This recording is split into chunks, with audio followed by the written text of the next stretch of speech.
welcome to video number 4 in the Email Marketing Rainmaker series. This video is going to be about how to write emails that sell, my formula for writing emails that sell. So here's where we're at in the series. We're in video number 4. We have only one more video to go after this. I hope you guys are getting value out of this so far. If this is the first video that you're seeing, there should be 3 other videos before this linked somewhere on the side here that you can watch before or after this video. So here's what I'm going to cover today. First, the 3 things that you must know before writing any email. And knowing these 3 things is going to make it a lot easier and a lot faster with less stress and overwhelm writing these emails, right? So many people just try to sit down and they try to wordsmith it from scratch and they try to come up with all these fancy words and copywriting. But if you know these 3 things, it's going to make your life so much easier when you're typing out these emails. Number 2 is the 6-step formula for writing emails that sell. 15 rapid fire tips for writing emails that sell. How to get free email copywriting lessons. I'm going to show you that at the end. Ways that you can get free email copywriting lessons and study the greats. So the 3 things that you must know before writing any email. Number 1 is the who. So who are you targeting? Who is the target market that you are emailing? Very important that you know who you're speaking to, especially if you have different types of people on your list. The why. Why are you emailing them? What is the purpose? Why should they care about what you have to say in that email? What? What do you want them to do next? So after reading your email, what action do you want them to take? So here's an example. The who, service-based business owners who want more clients. The why is to show them how to get high-ticket clients using LinkedIn. The what is, after the video, I want them to click to watch a YouTube video I made on exactly how to do that, getting high-ticket clients using LinkedIn. So very simple example. But if you have these 3 things, and I have a post-it note right here on my computer, it says the who, the why, the what, and it says on the bottom here, the point I want to make with my email. If you have these 3 things, writing the email itself becomes so much easier. You have like direction, you have clarity, you know where you're going with the email. You're not just guessing. Okay, so let's dive into the actual formula of writing the email right now. This is a 6-part formula for writing emails that sell.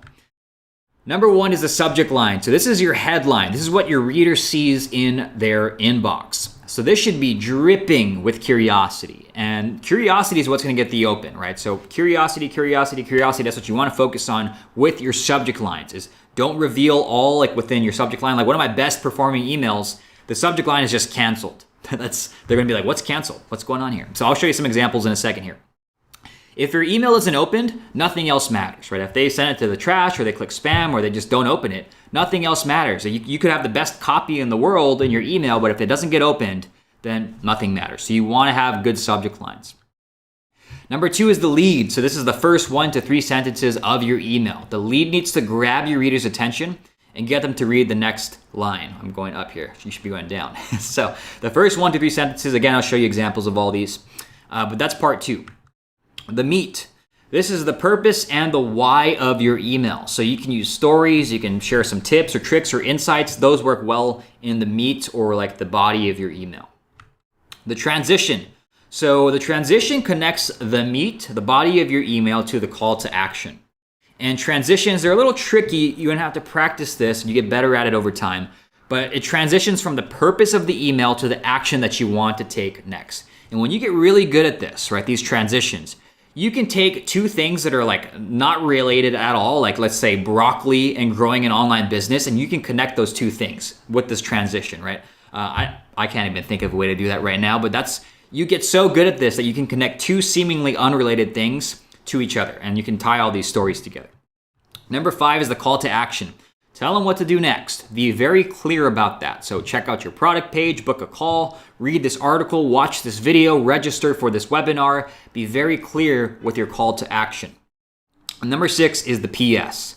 So this restates the meat or the body of the email in a different way, then reinvites them to the call to action. So let's go through each of these parts now and break it down and show you examples of each of these. The subject line. So curiosity, again, is a secret sauce here. You want your subject line to, if you've ever had that unscratchable itch, right? It feels like it's on your back and you try to scratch it and it's not there and you try to go down here and you can't get rid of it. That's what you want to think about with your subject lines. So you want to create that unscratchable itch that they can only get rid of by opening your email. Okay? Curiosity is the key here. So some examples. This one thing is more contagious than COVID-19. They're like, what one thing? I want to know what that is, right? The internet multimillionaire who works 10 minutes per day. They're like, what? How does he only work 10 minutes per day and make multi-million dollars per year? So they have to open it, right? The butcher's secret to sales. And I should go back and say this. You need to know your market, right? This is not going to work for obviously every market. It depends on who your market is, your niche is, and who you're emailing. That's why it's so important to know the who, right? The butcher's secret to sales. How to get clients on LinkedIn without being salesy. This is like a timeless formula here. How to get result that they want without thing that they hate, right? How to get clients on LinkedIn is the thing they want without being salesy, right? They hate feeling salesy or sleazy.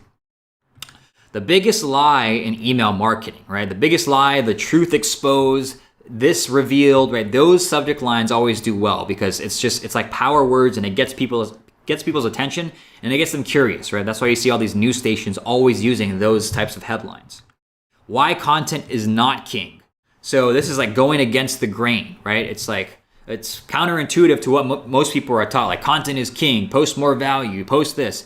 If you say something that is complete opposite of what is the norm out there and you follow up on that promise with your subject line within your body, that's going to get their attention, right? People are going to wonder, like, they're used to seeing that content is king and they see why content is not king, they're going to be like, what is this guy talking about? And they're going to open up the email.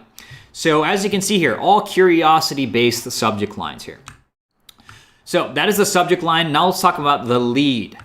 So the lead is the first 1 to 3 sentences. The first 1 to 3 sentences of your email, they're crucial, right? It should be congruent with your subject line. So you want to hook the reader in and get them to continue reading each line. So here's some examples. There's an internet mentor of mine who makes millions per year working just 10 measly minutes per day. Here's what his day looks like. So this builds on the internet multimillionaire subject line. Have you ever felt sleazy trying to get clients on LinkedIn? Well, it doesn't have to be that way. Here's what to do without feeling like a slimy salesperson, right? So that's the LinkedIn subject line. It follows up on that. Last night, Jackie and I had a couple of prime cut ribeyes chefed up on my Blackstone griddle. This was my first time buying a prime cut steak from a local butcher, and let me tell you, the butcher sold the shite out of that meat. Here's how it went. So this is more of a story-driven one. That's actually not how I began this. It was actually, the first sentence was, "This is effing fantastic," because I was basically saying the first words that came out of my mouth when I ate that steak. And this is the butcher's secret to sales subject line follow-up or lead. So that was the lead, the first 1 to 3 sentences. You want to hook them in. You want to follow up on the subject line. It should be congruent with that and get them interested, get them reading each line. The meat. So this is the body of your email, the purpose and the why of your email. Stories, tips, tricks, insights work well here. So I'm just going to read this to you, okay? So here's what his day looks like. This is the internet multimillionaire email that did very well for our sales. Number 1, he wakes up, takes his dog on a 3-hour walk along the beach and listens to audiobooks. Number 2, he writes an email to his list selling one of his products, info products, books, or membership. Number 3, he writes fiction novels for fun the rest of the day. Sometimes on his 3-hour walks, he shoots short videos on business that he packages up as products to sell. Mr. X has no team, no paid ads to eat into his costs, not even social media accounts. Just him, his computer, his email list, and his products. This is a fantastic example of a business that is low cost, high profit, high impact, and ultra scalable. If you want to take this to 8 figures, he easily could. Now, if that isn't a dream lifestyle, I don't know what is. And if it seems familiar, it's because yes, I'm working towards having my business structured the same way. Why am I telling you this? To show you that a successful business doesn't need to be this huge, complicated, cash-eating monster that people think it is. You don't need to hustle till your eyes bleed. You don't need to make a huge investment to get started. And you don't have to sacrifice every waking hour to work on your business. You just need some direction, some skills, some elbow grease, and consistency on the daily actions that will put cash in your pockets, okay? So this is the why of my email. I'm showing them an example of a guy who has a very low cost, low stress, high profit business that makes millions per year that he could scale to 8 figures if he wanted to, and he lives like this dream lifestyle. Okay, so I'm getting them interested here. This is kind of like, I would consider this a story. So the transition, I'm going to build upon that. I'm going to show you how the transition went in this email here. So again, this is where you make a smooth transition to connect the meat of the email to the call to action. Once you get good at this, you'll be able to connect things that seem completely unrelated. Remember my broccoli and online business example, which is probably a bad example. So it took Mr. X years to get to this point, this same email by the way, but he always kept it simple and is reaping the rewards to the tune of 7+ figures per year. He focused on a specific problem or a specific market, isolated a painful problem they had, and created offers to solve that problem. This simplicity is what we focus on in the Tribe of Profits. We eliminate all the bloat and laser target the only things that will move you forward. Okay, so now we're transitioning from Mr. X and his cool business to my offer, which is Tribe of Profits, my membership program. Okay, so you can see here, we're transitioning from Mr. X and the main point of the email, we're transitioning it away from him and putting it back on us now. Now the call to action. So you want to tell them clearly what to do next. It should give them the opportunity to buy something that you have to offer, or at least lead them on the path to doing so.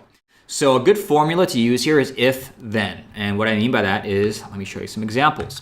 If you're looking to start a lean online business selling digital services, then check out my ebook Six Figure Drop Servicing here, and we link to that. Okay, so you see if then. If you'd like my personal help setting up your LinkedIn lead gen engine, then click here to book a time to chat. Okay, this is for my agency consulting services. If you want to see my top 5 secret niches for 2020, then check out the YouTube video I just posted here.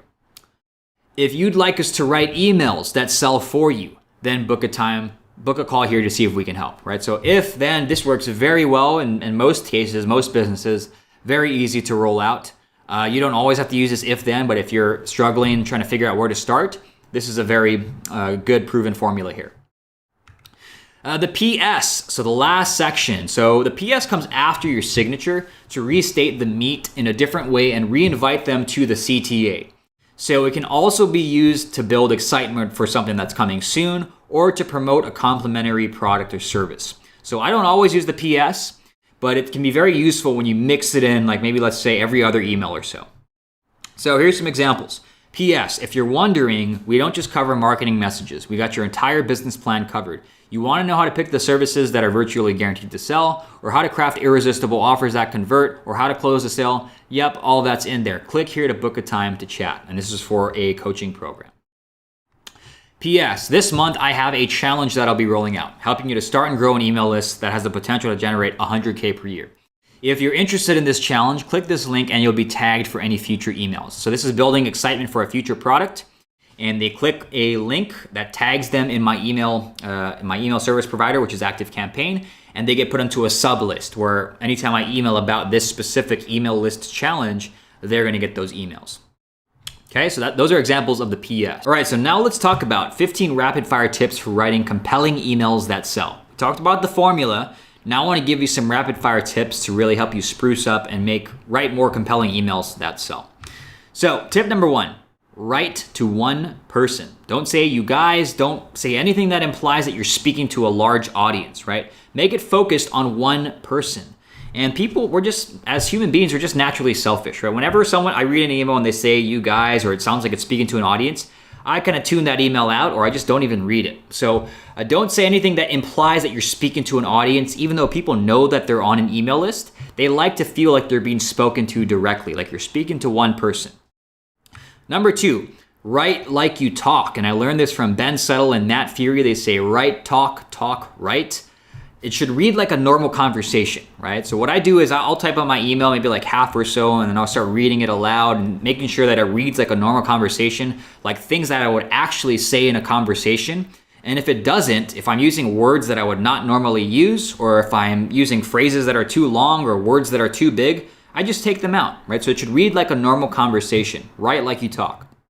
Number 3, one big idea or one big point in each email. Now, if you're following the 3 things, the who, the why, the what in every email, you should be good to go. But you want to pick one idea and focus only on that. You don't want to mix a bunch of different things together, right? So if I go back to my LinkedIn email example, can you imagine if I talked about how to get clients with LinkedIn and Facebook ads and email all in one email? It's just overwhelming, right? So you want to have one big idea or one big point in each email. Number 4, read it out loud. Better yet, give it to your partner, if you have a partner, or your kids or a kid, and have them read it out loud if you're just getting started, right? You're gonna spot the rough patches because they're gonna have a hard time reading through certain areas.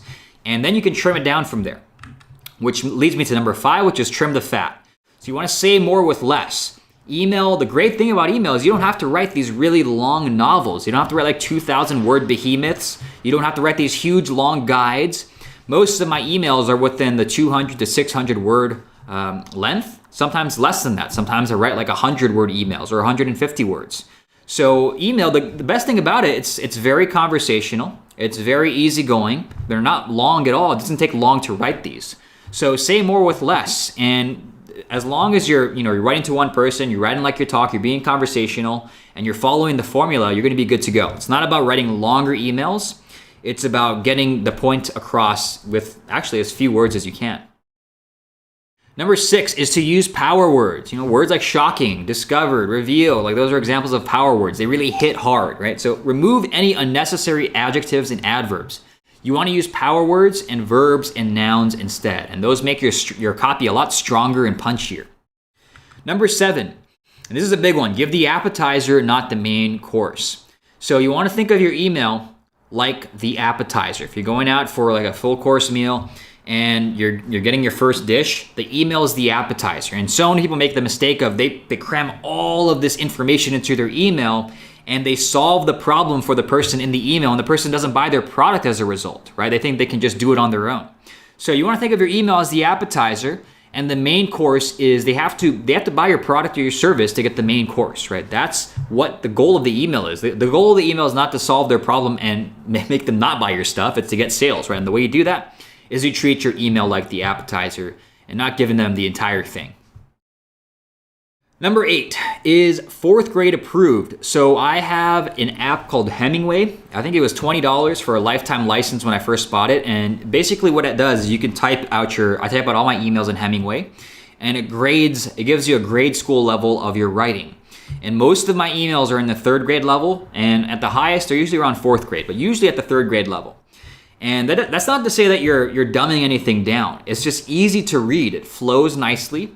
And you want to try to stick at a 4th grade level or less if you're using that Hemingway app. That doesn't mean your audience is dumb, right? It just means that your writing is very clear and easy to read. And that's what you want. If someone's confused, they're not going to buy. If they can't understand what you're saying, they're not going to buy. If you're making them feel dumb, like you're using big words that they don't understand, they're definitely not going to buy, right? So you want to have it 4th grade approved level or less if you're using Hemingway app. It might actually be free now if you check it out. Number 9 is don't hide in the PS. And people are so afraid to plug their product and service.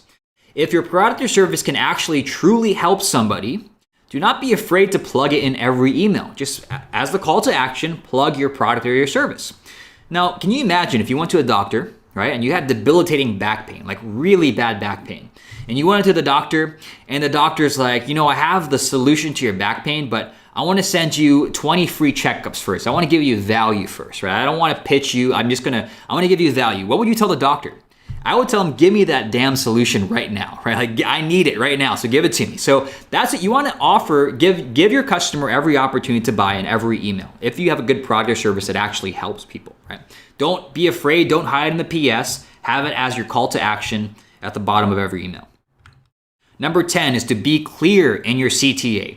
Make it clear exactly what to do next and have one main CTA only, right? Don't send people to 5 different blog articles or like to a blog article and a video and to book a call and to buy a product. Have one main primary CTA in each of your emails. Number 11 is to grab them with your first line, with your lead, right? So one way you can do this is starting in the middle of a story and having that high drama built in, that tension, or asking a question. Those are great ways to get them engaged with your first line, with your lead. Number 12, use transitions to pre-frame the call to action, the CTA. So the connection from the meat, the body of your email, to the CTA, it should feel natural, right? And you're gonna get better at this over time, but connecting, like I said before, you'll be able to connect 2 completely unrelated things and make it feel like it's completely natural, like it totally makes sense. And that's when the breakthroughs happen. When you can actually do that, you'll make a lot more sales because you're gonna give your audience and your list that aha moment. And sorry for the noise, there's a plane flying over right now. Tip number 13, show personality. So don't be afraid to be controversial. Don't be afraid to have a strong opinion on something, and within reason, of course, right? Don't insult people like on purpose just to go out of your way to do it. But if you have a strong opinion or something or on something or a stance, like don't be afraid to share it. Show them who you are, right? Just show your personality and don't be afraid. Like don't try to stay within the confines of like never saying anything controversial and being all like cookie cutter, right? The people that go out of their way and have opinions and are sometimes controversial, those are the people with the strongest, most rabid audiences, right? The most engaged lists. And Ben Settle is a great example of that. He says some pretty controversial stuff. Number 14, tip 14 is to keep an inspo file, an inspiration file. You never know when a good story or some email idea is going to hit you, right? So I just have on my phone, my iPhone, I have the Notes app, and anytime I have an email idea, I have a certain document, I just write the email idea in there. You want to keep a file for them. So I'm never going to run out of email ideas because every day something new happens. I've written an email about a pen before, buying a new pen. So you can turn anything into an email. And that's another thing that I love about email. You can turn any story or anything that happens to you, good or bad, into an email. Tip number 15 is done is better than perfect. So you're going to get better over time. Money loves speed, so just get it done, right? Just focus on sending out an email every day, especially if you already have a list of people. Send out an email every day, just imperfect action, send out an email, and over time you'll get better at this and better at this, and you're going to make more and more money. Your list is going to continue growing, you're going to build that relationship, you'll make more sales, and you're going to get better at actually sending out and writing these emails faster and quicker and easier. Now, lastly, let's talk about how to get free email copywriting lessons. The best way to get free email copywriting lessons, you'll probably guess what this is to get on people's list and watch what they're doing, right? There's nothing stopping you from going to someone's site and signing up for their free newsletter, right? So sign up for their free newsletter, go to these sites, these well-known marketers or these brands and see what they're doing.